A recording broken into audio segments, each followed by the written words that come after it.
Welcome back everyone. नमस्ते सभी को। आज घटस्थ योगा श्रृंखला महर्षि खेरंड में हम वस्ती के दूसरे प्रकार स्थल वस्ती के बारे में जानने के प्रयास को प्रारंभ करेंगे।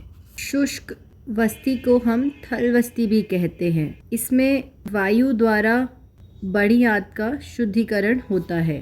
हर किसी व्यक्ति को वस्ती का अभ्यास नहीं करना चाहिए। इन सभी शारीरिक दोषों की अवस्था में अभ्यास वर्जित है, जैसे उच्च रक्तचाप, हर्निया, पाचन संबंधी कोई गंभीर दोष और उदर के कुछ सामान्य रोगों एवं पेचिश आदि की अवस्था में वस्ती का अभ्यास लाभप्रद होता है।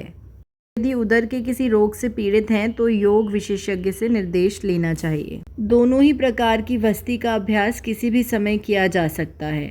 प्रातःकाल जलपान के पूर्व अभ्यास करना सबसे उचित है। यदि शरीर शुद्धिकरण के लिए हम उपवास कर रहे हैं तो उपवास आरंभ करने के पूर्व वस्ती का अभ्यास लाभदायक होता है।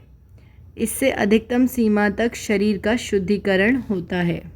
यदि हमारे पास पर्याप्त समय है तो इस अभ्यास को तब तक करना चाहिए जब तक कि मल रहित स्वच्छ जल ना निकलने लगे।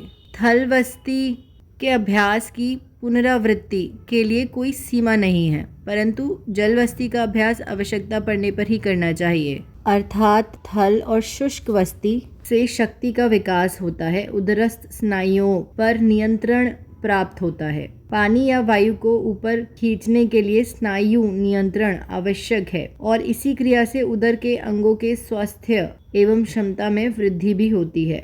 शुष्क वस्ती या स्थल वस्ती के अभ्यास में जमीन पर पश्चिमोत्तानासन में बैठकर अश्वनी मुद्रा का अभ्यास करते हुए गूदा द्वार का अंकुचन और प्रसारण करना है। और इस क्रिया में पश्चिमोत्तानासन का जो अभ्यास होता है वह सामान्य अभ्यास से थोड़ा सा भिन्न होता है। इसमें हम पैरों को फैलाकर उनके बीच 12 इंच की दूरी रखते हैं। अब इसमें आगे उतना ही झुकना है जितने में हम अपने पैरों की अंगुलियों को पकड़ सके। रीढ़ की हड्डी को सीधा रखना है। यह स्थिति है सरल पश्चिमोत्तानासन की।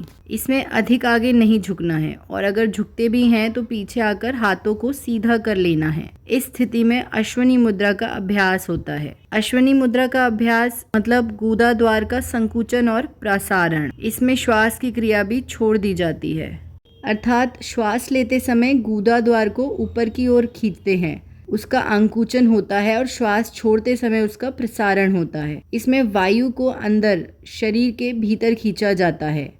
अगर आरंभ में वायु को अंदर खींचने में कठिनाई हो तो 1.5 इंच लंबे और 1 से 1.5 सेमी व्यास वाले रबर पाइप का प्रयोग कर सकते हैं। रबर पाइप का 1.5 से 2 इंच लंबा टुकड़ा लेते हैं और उसमें घी लगाकर हल्के से गूदा द्वार के अंदर डाल देते हैं। गूदा द्वार के स्नायुओं के प्रसारण के लिए अंगुलियों की सहायता ली जाती है।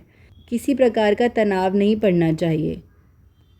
यहाँ तक सुनने के लिए धन्यवाद। अब कल जारी रखेंगे।